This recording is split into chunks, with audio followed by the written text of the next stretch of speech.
أما كمسلمان قناعتمان ويا أو الروحية لقر أو جستي بوهي أو نفسية ديسان التحاق دكاتوا جارج كزندي دكرينوا كو أو ميكانيزمية بس خوا دزاني ها كس نازاني هم كتاب الطبي بخينا نازانا أصلا هتا نازان روحتيا هم كتاب الطبي أصلا خيوش نازان ميكانيزم اوف ذا سليبينج چه دزاني لهم شرح كاتن چه خنديتي لفسيولوجي خنديتان كس خنديتي اطلعتان كده لسر موضوعنا برون بخين ليدن ميكانيزم اوف ذا سليبينج ميكانيزم اوف ذا دريم خون كو خوني دبيني ميكانيزم كي كو فيسيولوجي كي كو دزاني لزور جيان او كلمات انا لكتابي طبي هرقرا مقابل شتشي دنوسين كتابه كان كاعتراف ناكن بشتغرينغ كان دين اوانا نتسنا لكتابه طبي كان الناون فاميليال كونجنيتال ايديوباثيك او تار كلمه هر بقرن لنا كتابه طبي كان بين خوا دزاني چونکە لۆ کتابی طبی قال الله قال رسولی تێدانە لۆیەکە زۆر شت هەیە لە کتابی طبی دەستەوەستانن ناتانن بگەنە نەتیجەی میکانیزم ئۆف دە دری میکانیزم ئۆف دە سلیپینگ نازانن بە خۆیان اعتراف دەکەن بڕۆ بخینە لە کتابەکان ئیدیۆپاتیک یعنی چ یعنی نازانی ئێوەیە نازانی یعنی خوا دەزانیت کەواتە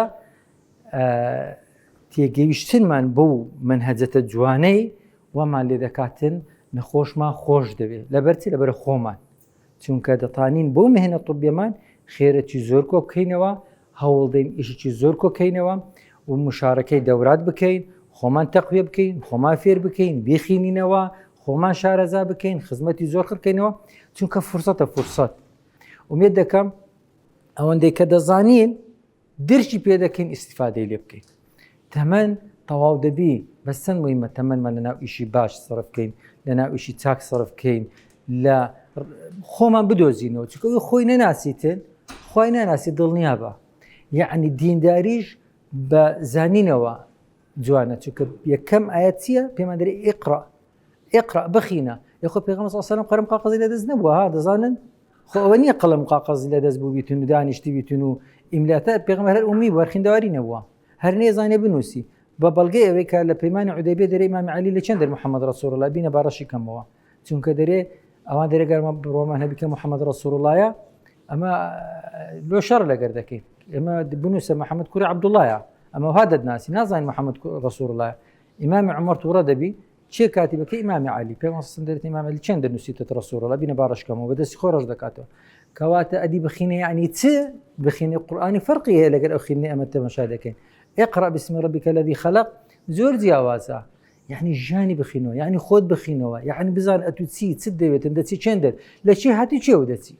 ئەو پرسیارە گەوهەریانە زۆر مهمە ئومێد دەکەم لەگەر ئەوەی کە زانستی طبیتان وەرگرت و دکتۆر سدیق شتی جوانی پێگوتن حەز دەکەم ئەوەش ببیتە سەرتووەکەی ئەو زانستەی کە وەرتان گرتیە و لە مێشکتان ببینێتن کەوا ئەمە دەمانەوێتن چ بکەین ئەمە ئەلەو دنیای دەمانەوێت خێری زۆر کۆ بکەینەوە و باشترین کەسیش کە دوعای قبوڵە سێ کەس دوعای قبوڵە چییە داکوبا بە هەوڵدەین داکوبابمان زۆر دڵخۆشکەین دوایەکە نەخۆش دوعای قبوولە لۆیە کە مهمە نەخۆش دوعا لە بۆ بکاتن لەگەر ئینسانی مەزلوم ئۆتۆماتیکی لە مجتەمەعی ما نەخۆشەکانی ما ئۆتۆماتیکی مەزلومیشن لۆیە کە هەوڵدەین دوعای نەخۆشان زۆر گرنگ بی لەکنمان و هەوڵدەین خۆمان فێر ئەو عیلمە بکەین و پێغەمبەر صلی الله علیه و سلم دەفەرمێتن هەر ئیشەکتان کرد بە ئیتقانەوە بیکەن ئومێد دەکەم تانی بم تەشجیعتان بکەم تاوەکو بتانین بە پاچی بە چاچی ئەو دنیای بەجی بێبین پێش ئەوەی بماشۆن پێش ئەوەی نەفسەکەمان بمریتن نەفسەکەی خۆمان پاکەینەوە بەڵکو بچی ببینە علیین و